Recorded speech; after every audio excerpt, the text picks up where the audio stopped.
pengen mati aja mama. Pada saat itu tuh aku ngerasa very traumatik sekali.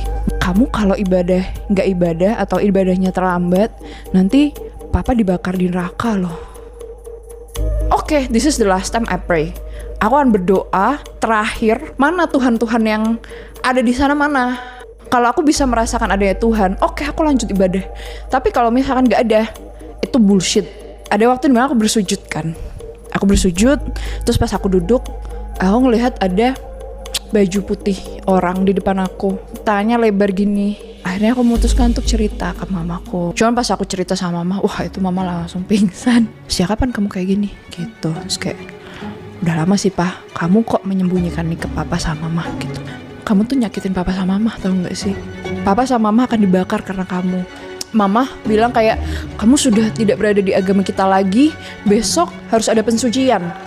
Aku tuh tahu semua agama bla bla bla bla bla bla. Yang kamu percaya itu salah. Welcome to podcast Super Youth bersama aku Bianca.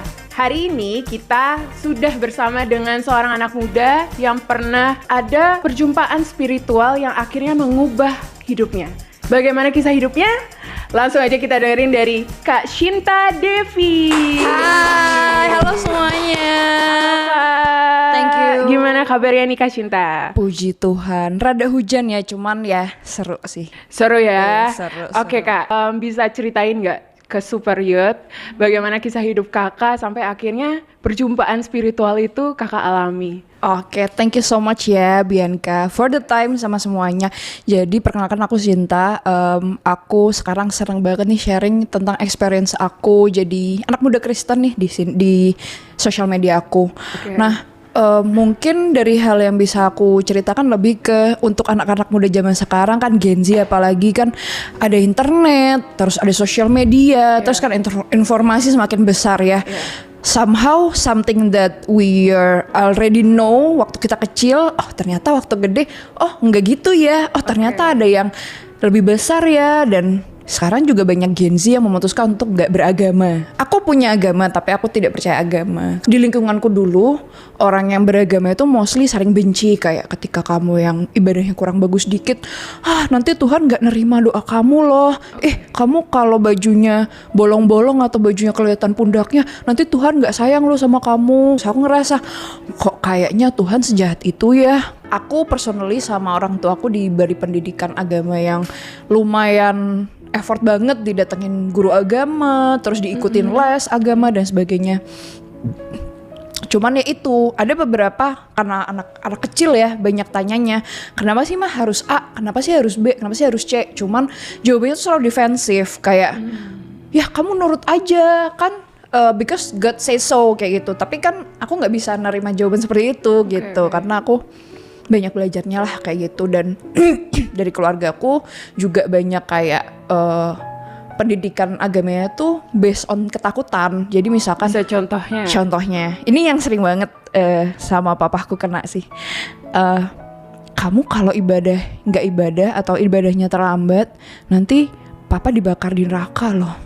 Dulu adikku kalau telat ibadah sampai yang lupa nggak on time gitu, tuh dia nangis kayak, nanti kalau papa masuk neraka gimana gitu. Aku sekarang dulu sempat ngomongin tentang kalau kenapa sih ngomongin tentang surga neraka terus aku mamaku pernah jawab gini, kalau misalkan kamu agamanya A terus mama agamanya B, nanti kita nggak bisa bersatu di surga yang sama. Habis itu ngomong kayak, kamu temenan sama orang Kristen, nanti kamu jadi Kristen loh, mereka tuh suka narik orang, nanti gimana gitu. Waktu kecil kok kayak gitu, kayaknya mereka baik-baik aja. Jadi orang tua kamu sempat mendoktrin lah ya, bisa dibilang kalau jangan temenan sama agama lain, nanti kamu keikut arusnya gitu ya. Betul. Oke. Betul banget. Terus abis itu ceritanya gimana? Apakah kamu lantas mencari tahu lebih? Oh iya, karena tentang kekristenan? Ada satu pertanyaan yang dari kecil aku selalu tanyakan di kepala aku, tapi aku nggak pernah nanya. Aku nanya, kenapa ya orang Kristen itu bentukannya metal, ada yang rokok, ada yang tatoan, tapi ketika ngomongin Tuhan itu, wah orangnya sangat semangat, ada cahaya di mata mereka gitu, ada spark di mata mereka. Sedangkan di tempat aku, ketika orang yang misalkan bertato atau misalnya merokok zaman dulu ya, ya otomatis orang yang bukan ngerti agama gitu. Hai sahabat Super Youth, buat kamu yang saat ini merasa sakit hati, kecewa dan terpuruk, tenang aja, kamu tuh nggak sendiri loh. Kalau kamu butuh teman ngobrol, kamu bisa banget curhat di kolom komentar atau bisa DM kita. Dan juga bisa banget loh WhatsApp ke nomor kita di 0822 1500 2424. Dan kita bisa berdoa sama-sama ya. Kok orang-orang ini kok taat sama Tuhan tapi bentuknya begini gitu. Maksudnya bentuknya begini adalah tidak terlihat orang yang religius gitu. Karena aku nggak pernah melihat orang yang sesparkling itu dengan Tuhan. What make it different in this God gitu. Karena dulu aku ngeliatnya apa sih gitu. Aku penasaran. Akhirnya waktu kuliah aku masuk Universitas Christian School gitu. Itu atas dasar pengetahuan orang tua dong pasti. Tahu, tapi kan aku nggak, sebenarnya aku bilang negonya itu, gini. Ya, alasannya aku apa? Negonya gini. Aku nggak mau SNMPTN. Aku nggak pengen ikut tes-tesan karena aku capek belajar terus. Jadi aku maunya masuk swasta dan dicarikan swasta yang paling bagus, yaitu ada swasta yang paling bagus di situ, Christian School. Ada yang bukan religion based tapi jauh, aku nggak mau gitu. Nego akhirnya ya udah ke sana. Nah di sana Mamaku sempat worry karena tetangganya tuh cerita, ibu kalau misalkan sekolah di sekolah Kristen nanti pindah Kristen. Terus akhirnya ada satu momen ketika aku itu hit rock bottom lah, karena ya namanya anak umur 21 yang masih disupport 100% sama orang tua, tinggal kalau uangnya habis ya mah minta uang dong habis transfer gitu. Sedangkan teman-teman aku kayak struggling ada yang sambil kerja, ada yang sambil jualan dan sebagainya. Sedangkan aku ngerasa kayak kok aku nggak kayak gitu ya. Aku jadi ngerasa kayak kok aku nggak cukup. Aku ngelihat itu nggak keren gitu. Kok aku nggak kerja kayak teman-teman aku ya. Padahal kamu tinggal minta. Kayak aku tinggal minta, kayak cemen banget aku gitu. Jadi aku ngerasa kayak ada quarter life crisis gitu loh. Kayak aku nggak ngerti diriku sendiri gitu loh. Karena aku saking aku tuh benar-benar nggak ngerasain apa-apa, setiap hari tuh rasanya flat. Akhirnya aku mulai mencoba untuk nyakitin diri sendiri. Oh, kamu mulai self harm? Iya, aku mulai self harm dari situ. Jadi kayak yang awalnya pensil aku tusuk-tusuk di tangan, terus aku tuh bukan tipe yang self harm yang di tangan, karena kan aku ngelihat tangan itu kelihatan banget. Aku nggak mau jadi tontonan orang. Ngeliat, ya. Jadi aku lebih di paha, telapak tangan. Tapi alasannya apa waktu itu sampai kamu mau self harming? I just want to feel something. Karena aku ngerasa apa ya? Ada momen dimana aku ngerasa kok aku nggak bisa ngerasain perasaan happy lah atau apa, rasanya murung terus rasanya. Aku nggak ngerti perasaan ini seperti apa, dan itu tuh going days. Aku bisa kayak nggak bisa tidur 2 sampai 3 hari gitu, dan masih ngerasa biasa aja, kayak nggak sakit nggak apa. Jadinya aku ngerasa kayaknya nyakitin diri sendiri. Aku ngerasain sesuatu sakit, tapi seenggaknya aku merasakan sesuatu gitu. Terus one day mamaku bilang, mamaku tuh menemukan aku ngegunting tangan aku sendiri. Jadi mama sempat ngegap kamu? Sempat ngegap. Mamaku langsung, kamu ngapain gitu kan. Terus aku kayak gitu. Reaksi mama waktu itu gimana ke kamu? Mama kayak marah lah gitu, tapi nggak sampai yang kayak histeris apa gimana. Cuman kayak, kamu ngapain? Mama lihat kamu sama gunting loh gitu. Ya gitu. Terus aku cerita bahwa kayak ya selama ini aku ngerasa ya suspiciousnya adalah depression lah kayak gitu. Tapi kamu sempet cek ke dokter atau? Aku udah ke psikolog sebenarnya. Aku psikolog, psikiater, dan itu sebenarnya lagi jalan. Dan nah pada saat waktu itu mamaku juga tahu ternyata memang aku regularly going to psychiatrist untuk kayak biar bisa tidur. Karena dulu tuh aku ke dokter kan, niatnya tuh kok aku nggak bisa tidur ya. Aku bisa nggak 3 hari nggak bisa tidur. Ternyata disuruh bawa ke psikiater, dan ternyata ada bipolar disorder. Nah, jadi kalau for your information, bipolar disorder itu lebih ke kayak perubahan mood yang sangat cepat gitu. Kayak paginya kini kita ngobrol happy, terus habis itu malamnya kayak aduh pengen mati. Kayak gitu. Waktu itu triggernya apa? Kamu lebih ke apa? Apa karena stres dalam kuliah? Stres, ngerasa nggak bisa jadi apa-apa. Jadi kayak aku ngerasa jadi orang yang biasa-biasa aja tuh menyebalkan, karena kayak orang-orang tuh pada berprestasi, punya pekerjaan. Padahal maksudnya kuliah itu kan waktu yang kita belajar ya. Tapi ketika lihat teman-temanku sudah achieve something, aku jadi kayak come on, I didn't do anything gitu kan.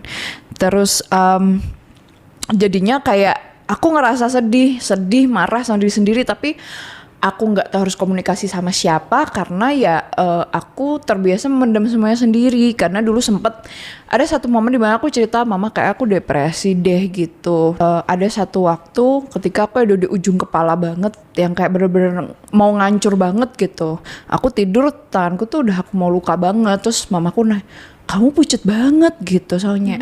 Aku pengen mati aja mama gitu. Kamu tuh ya jangan kayak gitu, kamu tuh harus ibadah, kamu harus inget Tuhan, kamu tuh gak pernah ibadah makanya kamu kayak gini gitu. Terus aku bilang, aku tuh gak pernah ngerasain ibadah itu seperti apa, kosong hatiku sama Tuhan. Aku gak pernah ngerasa, orang-orang yang bilang ibadah itu adalah kegiatan yang sangat hangat, sangat indah, aku gak pernah ngerasain kayak gitu. Cuman ada satu waktu dimana kayak, okay, this is the last time I pray. Aku akan berdoa terakhir, mana Tuhan-Tuhan yang ada di sana mana gitu. Kalau aku bisa merasakan adanya Tuhan, oke, aku lanjut ibadah. Tapi kalau misalkan nggak ada, itu bullshit. Ibadah itu bullshit, aku bilang kayak gitu. Jadi kamu doa tuh setelah itu? Iya, terus aku pakai baju ibadah kan, terus habis itu ibadah. Tapi at that moment tuh benar-benar kayak semuanya ringan, beban di diri aku tuh ringan. Apa yang terjadi itu? Ringan banget. Terus ada waktu dimana aku bersujud kan, aku bersujud, terus pas aku duduk, aku ngelihat ada baju putih orang di depan aku, bajunya putih, terus tangannya lebar gini. Itu terus pada saat kamu berdoa, lagi selesai, terus bangun gitu, terus kayak isi aku nggak ngerti sebenarnya, tapi itu omongannya itu kurang lebih ada di Filipi 4 ayat 2 kalau nggak salah. Tenanglah anakku, pokoknya aku langsung dipeluk. Pelukannya bener-bener kayak ringan banget, bener-bener kayak sesuatu yang aku nggak pernah ngerasain, karena pas dipeluk orang tua, dipeluk sama teman-teman biasa aja. Tapi pelukannya itu bener-bener kayak rasanya hangat. Bahkan aku yang jarang pelukan sama papaku, ini kayak pelukan yang sangat ayah ke anak banget gitu. Pokoknya intinya adalah yang aku belum pernah kamu rasain ya sebelumnya. Belum pernah kamu dapetin. Terus kayak bilang pokoknya intinya, anakku tenanglah, semuanya baik-baik aja, ada aku di sini gitu. Intinya kayak gitu. Cuman exact wordnya seperti apa aku nggak tahu karena aku orangnya cukup lupa. Tapi aku inget the feelingnya tuh masih ada. Karena aku bingung, karena aku orangnya sangat logical, kayak oh my god, this is very like banget gitu. Tapi kayak nonsen, aku ngerasa kayak ini adalah momen yang sangat hangat buat aku gitu. Akhirnya aku besok ketemu sama pendeta. Kenapa kamu memilih untuk cari pendeta waktu itu? Karena by fisik sih, by fisiknya tuh benar-benar kayak sosok ini ya maksudnya? Sosok ini tuh seperti yang quote by quote sebagai Tuhan Yesus. Yang kamu udah pernah lihat atau pernah tahu di baca buku lah, ada apa. Ini tuh sangat exact orang yang aku lihat ada di buku. Kamu gitu. Tahu ya, familiar aku ya. Aku melihat ada di buku gitu. Terus kayak makanya aku langsung cari pendeta di kampusku, karena kampusku ada pendetanya kan, ngobrol. Terus dia bilang kayak gini, kamu tahu nggak semua orang tuh ada kesempatan untuk ketemu sama Tuhan Yesus. Terus aku bilang, menurut pendeta apa yang bikin experience itu, kan orang bisa bohong ya. Apa yang bikin kamu ceritanya itu divalidasi. Iya. Terus Tuhan itu nggak berbicara dengan bahasa manusia. Tuhan itu berbicara dengan bahasa yang hanya ada di Alkitab.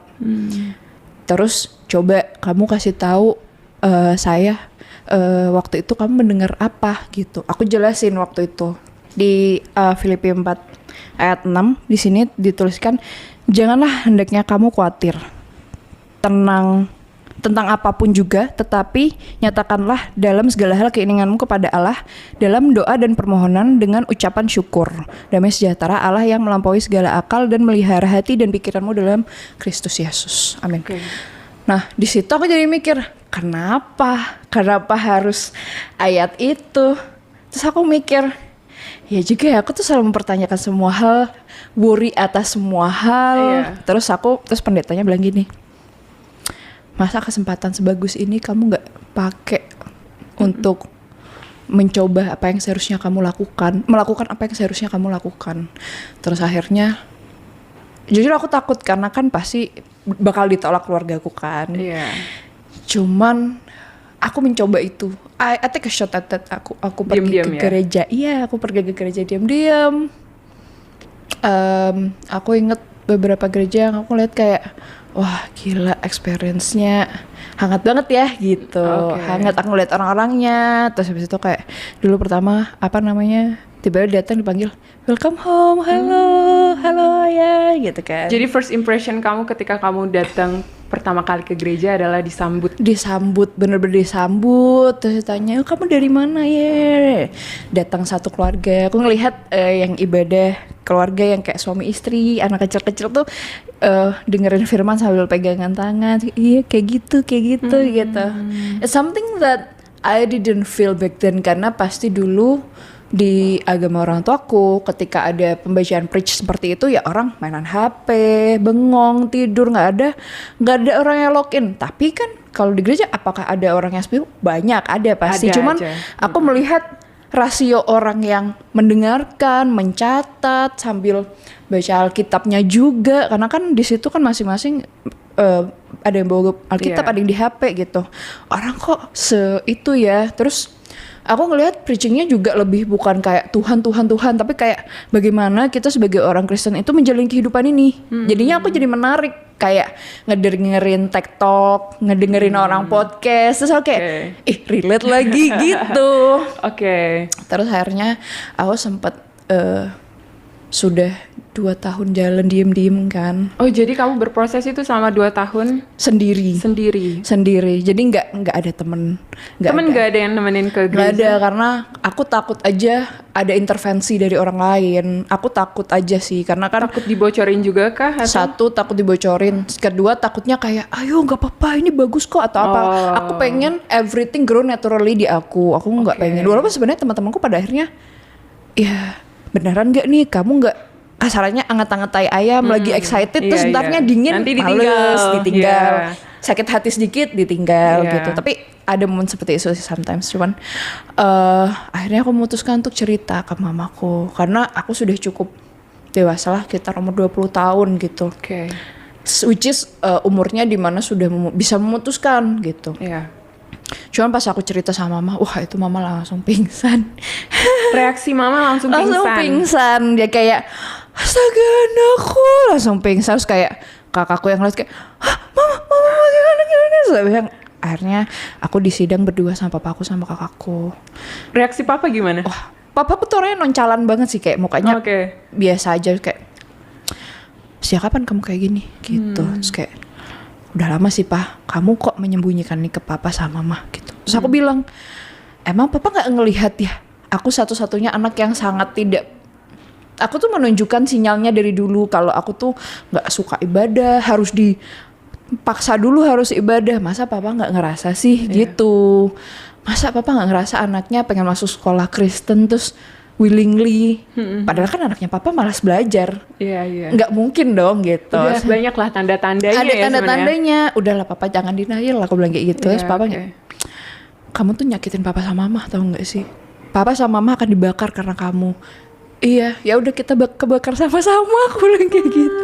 Nggak apa-apa, kita kebakar sama, tuh harinya kita sama-sama kan, aku bilang gitu. Terus kayak dia ngerasa disown gitu. Sayanya bilang kayak kamu nurut sama papa atau ya kamu tanggung sendiri akibatnya, kayak gitu. Terus kayak aku ngerasa waktu itu adalah kayaknya itu bukan momen yang tepat karena waktu itu aku belum bekerja kan. Makanya aku sekarang itu ketika ada yang nge-DM aku, kak kalau kayak gini aku harus gimana ya, hal yang pertama aku bilang punya kerja dulu, jangan intinya selama kamu masih di ketiak orang tua nurut dulu aja gitu kan, karena kamu masih makan pakai uang mereka, jadi rasanya nggak patut untuk seperti itu. Kalau kamu pengen pindah agama atau apa, carilah kerja jadi mandiri baru kamu bisa state your own mind sendiri gitu. Nah balik lagi yang tadi, akhirnya karena itu mendekati bulan suci kan agama itu, jadinya mama bilang kayak kamu sudah tidak berada di agama kita lagi, besok harus ada pensucian kayak gitu. Akhirnya pensucian. Seperti apa tuh pensuciannya? Nah, jadi aku tuh punya pembantuku itu tuh guru agama juga. Sekarang dia jadi dosen. Seru banget. Akhirnya mamaku bilang sama dia, carikan aku pemuka agama yang paling mahal, paling bagus, pokoknya anak sembuh kayak gitu. Dicarikan yang paling mahal lah gitu. Kamu diapain tuh? Nah, aku dalam 1 minggu itu kan, aku dibawa ke satu daerah kecil, kampung kecil lah yang kayak kesana tuh dari rumah aku tuh bisa 1 jam gitu. Terus aku disuruh beribadah lah kencang-kencang gitu. Dan ada satu waktu ada satu kayak pengemuka agama gitu yang kayak pakai sorban gitu-gitu. Terus kayak ditanya, aku tuh malah diajak debat agama. Terus kayak, kamu tahu nggak agama yang kamu ini agama Kristen gini. Enggak lagi gini. Aku ngejawab. Pokoknya setiap dia nanya jawab. Tapi terus aku mikir kayaknya ini nggak akan kemana-mana deh. Kayaknya kalau misalkan aku tetap ngeberontak, tetap ofensif, kayaknya aku nggak akan dilepas nih di sini. Akhirnya oke, saya menerima bahwa memang seperti itu. Kayak gitu. Terus akhirnya ada upacara kesucian biasa lah, kayak orang tua aku dikelilingin, aku dipakai baju putih dari atas sampai bawah, rok panjang putih kayak gitu, terus habis di tengah didoain, terus ada kitab suci di atas kepalaku didoain dan sebagainya kayak gitu. Pada saat itu tuh aku ngerasa very traumatik sekali. Bahkan ketika hari tersebut, tanggal tersebut, itu aku dalam sebulan tuh bisa kayak mimpi buruk setiap hari di momen itu. Di momen itu muncul di mimpiku setiap hari dalam 1 bulan itu. Aku benar-benar merasa tertekan sekali sampai pada akhirnya aku memutuskan kayaknya kalau aku ditekannya tuh selalu diajak debat, selalu dianggap kayak ayo kamu tuh kalah, yang kamu percaya tuh kalah gitu. Aku tuh tahu semua agama bla bla bla bla bla bla, yang kamu percaya tuh salah gitu. Dan aku tuh jujur tipe orang yang kalau dibentak-bentak, diteriak-teriak itu tuh ngeblank kepalaku. Jadinya it's very stressful gitu di aku, apalagi itu tuh prosesnya malam gitu. It's very frightening gitu. Dan jadi setelah itu kamu banyak dapat mimpi buruk. Mimpi buruk bener-bener kayak rasanya aku duduk di situ terus kayak kok di sini lagi gitu. Terus kayak si pemuka agamanya kayak di kepalaku tuh pakai suci, misalkan ini Alkitabnya ini, taruh di atas kepalaku, terus didoain, terus karena keluargaku ngelilingin gitu sambil begini kan. Ya, itu sangat. Suasananya gimana tuh kalau kamu bisa gambarin? Kalau kamu pernah nonton film Medium di tag terakhirnya kan ada orang di tengah, terus orang keliling sambil. Nah, kalau kamu di tengah sih pasti takut kan, apalagi malam-malam. Walaupun memang nggak semengerikan itu, tapi bayangin kamu di tengah dan orang-orang berdoa mengelilingin kamu, how scared it is. Untuk orang yang umurnya 20 tahun, itu sudah cukup remaja tuh, dewasa sih, cuma itu sangat menakutkan sekali gitu. Dan ada di momen ketika setelah aku kan sempat kabur dari rumah diem-diem kan, jadi aku bilangnya kerja di Jakarta, tapi aku maunya kayak H- seminggu, aku udah dapat kerjaan di Jakarta, aku first day-nya tanggal segini. Kok kayak gitu? Iya, sorry, ini pekerjaannya bagus banget tuh kalau ditinggal sayang, ini gajinya gede nih. Akhirnya aku pindah, tapi tuh setiap kali aku pulang tuh ngambil baju gitu. Aku tiap 3 bulan sekali gitu. Mungkin ketika aku cerita sekarang tentang fenomena di hari itu bener udah biasa aja, aku sambil ketawa-ketawa. Tapi ketika kamu mungkin nanya 3 tahun yang lalu, aku cerita sambil nangis, sambil gemetar karena mungkin aku belum berdamai. Sekarang aku kalau ngobrol kayak gini ke temanku tuh kayak lagi bercanda, menceritakan sesuatu yang lucu gitu. Bayangin lu di tengah men terus dikelilingin sama orang, itu lucu banget. Tapi orang yang diri kayak ini emang harus diketawain ya gitu. Karena kamu udah melewatinya. Karena aku udah melewatinya gitu sih. Gitu. Jadi setelah itu kamu berproses kan? Kamu tuh banyak ceritanya ke siapa? Ada nggak temen kamu yang jadi tempat curhatan kamu? Aku tuh tipe orang yang nggak punya teman. Aku sulit berteman sih jujur. Jadi aku teman-temanku adalah teman-teman kerjaku di kantor. Terus habis itu memang teman-temanku sih nggak ngerti kalau aku ada di state itu. Tapi aku cerita aja bahwa aku orang Kristen, gitu.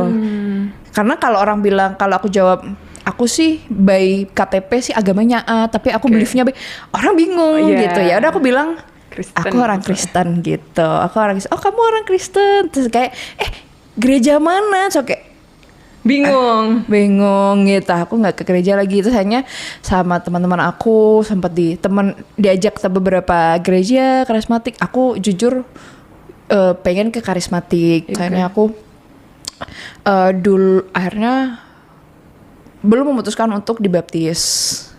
Kenapa itu alasannya? Takutnya lebih ke kayak aku ngerasa bahwa kayaknya kayak gini dulu ya, karena takut seperti experience yang dulu itu.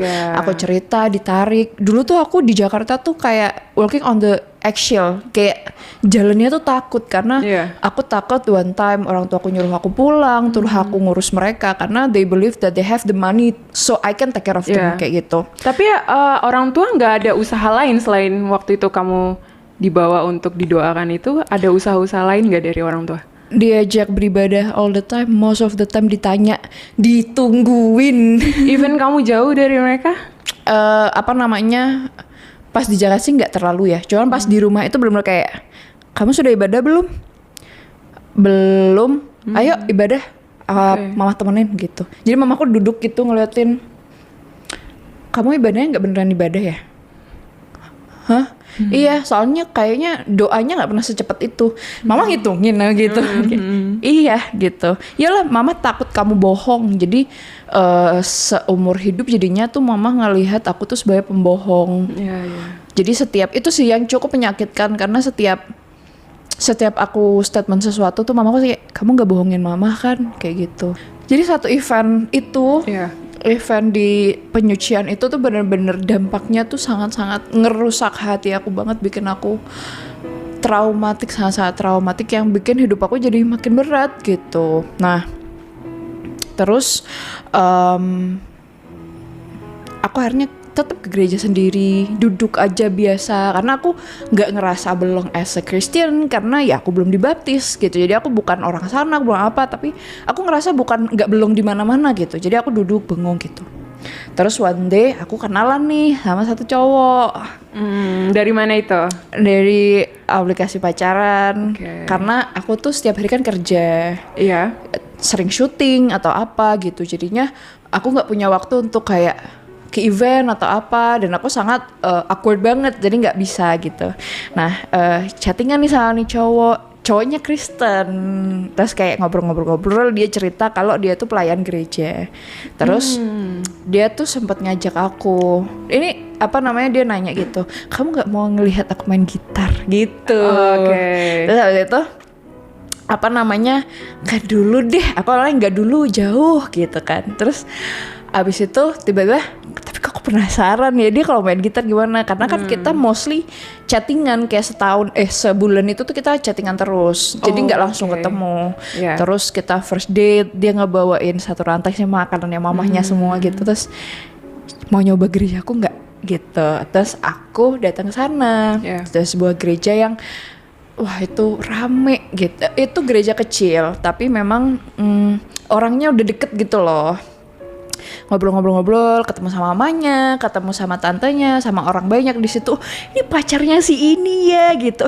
Belum, iya gitu. Tapi setelah memang sudah pacaran sih waktu itu, PDKT dulu gitu. Tapi dia udah mulai kenalan gitu. Aku ngelihat singer. Aku ngelihat di sana kan dia main gitar, terus ada singernya, terus orang-orang menyanyi, bersorak, terus aku ngelihat, wah, this is very nice gitu. Terus ada satu momen di mana mamahnya nanya, kamu bisa nyanyi nggak gitu? Bisa tante gitu. Kamu mau mencoba nyanyi di sini nggak gitu?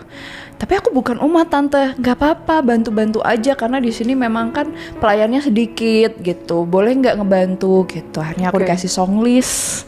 Terus habis itu kayak aku sebenarnya ragu karena kan aku nggak pernah ngelakuin ini kan. Pokoknya kamu nanti nyanyinya harus dari hati. Kamu sebelum nyanyi kamu berdoa ya gitu. Aku belajar lagunya, belajar nadanya, ngapalin liriknya, walaupun di depan ada liriknya ya. Terus pas lagi nyanyi aku kayak nggak tahu kenapa aku tuh berdoa sebelum nyanyi tuh, ya Tuhan, jadikanlah aku sebagai bilurmu lah gitu. Semoga nggak salah, semoga energi yang aku kasih tuh kena ke semua orang yang di sana. Karena mamanya selalu bilang, kamu kalau nyanyi itu harus penuh hati, walaupun kamu nggak ngerti yet saat itu sebenarnya lagunya seperti apa, walaupun bahasa Indonesia, tapi sama kan lagu-lagu rohani kadang kan bahasanya kan berbeda dari bahasa umum kan gitu. Aku naik panggung pertama kali, aku nyanyi, itu rasanya enak banget, ringan banget, kayak waktu itu nyanyi lagu apa? Layak dipuji disembah yang itu kan. Nah itu lagu pertama yang aku pelajari pertama kali. Terus ada lagu-lagunya lain. Terus aku jadi ngerasa happy karena jadi kayak ternyata setiap orang itu punya andilnya masing-masing dalam melayani Tuhan gitu. Terus kok aku jadi ketagihan, this is very fun gitu. Kayak hangat di atas panggung, orang-orang menyanyi, apalagi kalau lagunya yang senang-senang gitu, bergerak gitu kan. Terus kayak ada satu pendeta yang bilang, wah keren ya kamu gitu, nyanyinya kayak dalam hati banget gitu. Kamu belum dibaptis ya gitu. Saya bilang, belum pendeta gitu. Oh kenapa belum gitu? Masih takut gitu kan. Kayak akhirnya aku mikir, karena kan kayak pada saat itu aku ngerasa ya udah it's something yang ada tertulis di KTP aja gitu, atau itu sesuatu yang memang ada di diri. Kayaknya aku nggak perlu untuk, pada saat itu aku belum memikirkan untuk secara official untuk menyerahkan dirilah gitu, karena aku kayaknya belum selayak itu, belum sesuci itu. Terus aku bilang kayak ya nggak apa-apa, toh juga nggak ada orang yang sempurna di sini. Kamu kira, kayak waktu itu sama pacarku ngobrol kayak nggak semua orang tuh sempurna beb. Kamu tuh diterima Tuhan apapun bentuknya kok, selama kamu membiarkan Tuhan merangkul kamu gitu. Akhirnya aku berdiam diri semalam, baptis nggak ya gitu.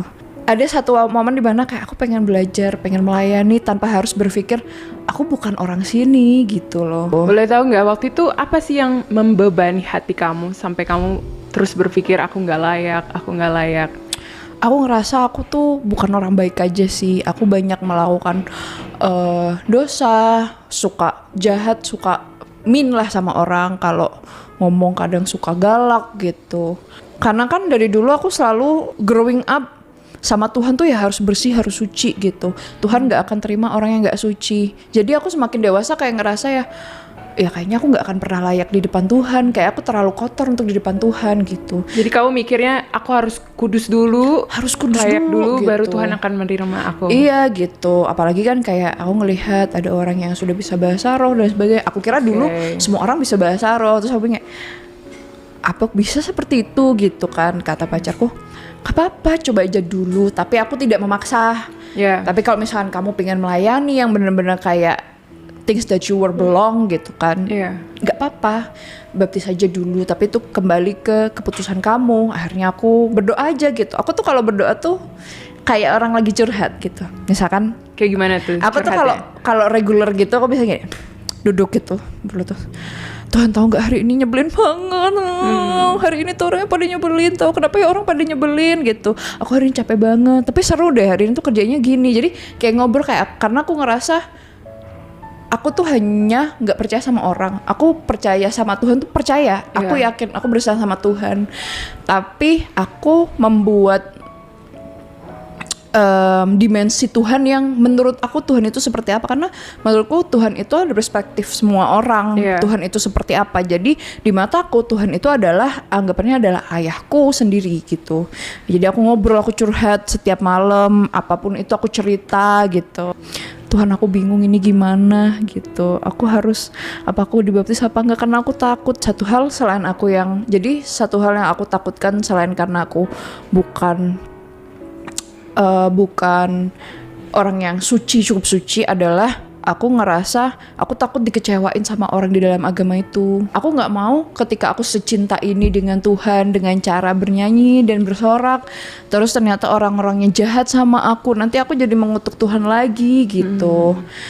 Walaupun pada akhirnya aku belajar bahwa ketika orang yang di gereja mungkin nyakitin kamu, jahat, mungkin komen sesuatu yang bikin kamu sakit hati, itu yang nyakitin tuh orang, bukan Tuhan. Jadi kenapa Apalagi sekarang tuh sering ada fenomena nih, kemarin waktu ibadah sempat dibahas.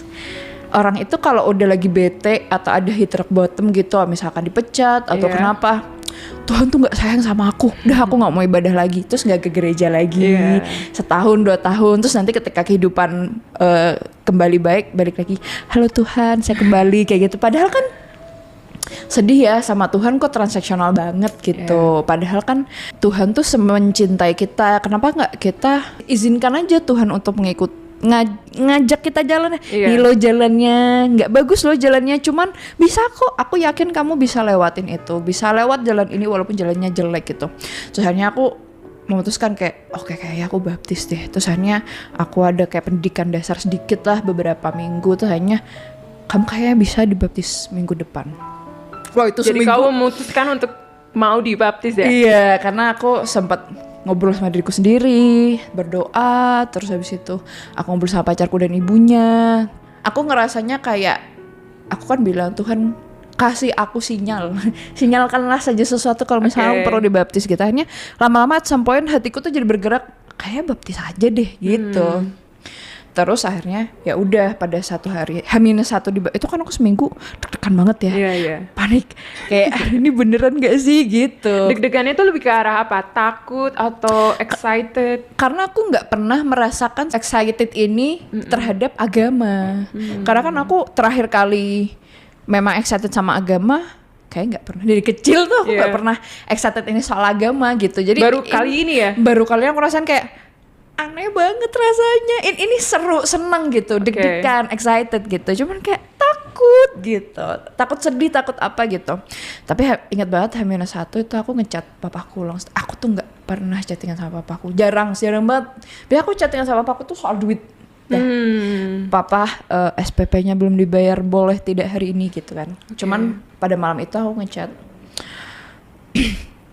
Intinya aku bilang sama papaku, "Pah, ini aku sudah memutuskan untuk masuk Kristen, aku akan dibaptis besok pagi." Aku tahu papa sangat denial sama apa yang aku putuskan, tapi aku ngerasa ini keputusanku karena aku sudah umur segini dan aku berhak punya keputusan sendiri. Aku belajar, aku mencari tahu semuanya, sehingga aku bukan berpindah Kristen tuh bukan karena menurut pacarku lah atau apa, tapi memang aku pengen belajar, pengen melayani Tuhan sebegitunya. Kalau misalkan papa tidak mau menerima aku sebagai anaknya, aku menerima keputusan itu gitu. Tapi kalau misalkan papa mau menerimaku, aku membuka tangan, yuk kita ulangin dari awal, kita mulai hubungan kita yang retak ini dari awal. Papa jawab apa? Kamu kalau misalkan mau seperti ini lagi, nanti kamu nggak tahu konsekuensinya apa, mungkin bisa dikeluarkan dari keluarga or something. Kamu tuh nanti kamu di neraka, orang tua kamu di neraka, semuanya kebakar, orang hina kayak kamu tuh. Ada sungai yang memang aku lewatin tuh deres gitu. Aku mikir kayak kalau aku lompat di situ kayaknya jauh deh jadinya gitu. Terus akhirnya aku udah di pojok gitu mau lompat. Aku udah rada gemetar lompatnya ya. Aku capek banget, kayak hidup jadi nyusahin orang. Kayak aku pengen telepon papa terus bilang papa capek. Terus papa bilang, iya semangat ya anakku ya, kerjanya pasti berat. Ini adalah keputusan ya emang aku ambil sendiri. Toh kalau misalkan memang aku kecewa ya kecewa aku, bukan orang lain gitu.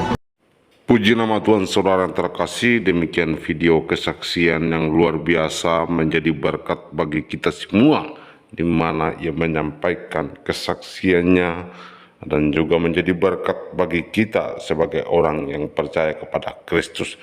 Firman Tuhan Bilangan 16 ayat 3 mengatakan, maka mereka berkumpul mengerumuni Musa dan Harun serta berkata kepada keduanya, sekarang cukuplah itu. Segenap umat itu adalah orang-orang kudus dan Tuhan ada di tengah-tengah mereka.